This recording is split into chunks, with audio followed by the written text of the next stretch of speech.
aking output number 3. Ang unang tanong na aking sasagutin ay ano kaya ang magiging takbo ng buhay at kasaysayan ni Rizal kung itinuloy niya ang pag-ibig kay Segunda Katigbak? Ang aking sagot po is kung itutuloy ni Rizal ang pag-ibig kay Segunda Katigbak, maaaring nag-iba ang direksyon ng kanyang buhay. Baka mas pinili niya ang tahimik na buhay pampamilya kaysa sa pakikipaglaban para sa bayan.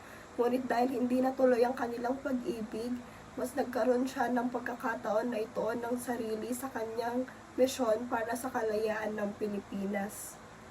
Ang huling katanungan naman na ang aking sasagutin ay ano ang itinuturo sa atin ng hindi natuloy na pag-ibig ni Rizal at Segunda tungkol sa sakripisyo at pagtanggap sa mga bagay na hindi nakalaan para sa atin.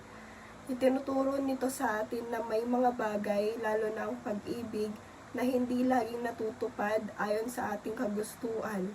Ang hindi natuloy na pag-ibig ni Rizal at Segunda ay paalala na ang tunay na sakripisyo ay ang pagtanggap at pagpili sa mas malaking layunin kaysa pansariling kaligayahan. Minsan, ang hindi nakalaan para sa atin ay daan upang maisakatuparan ang mga dakilang tungkulin sa buhay.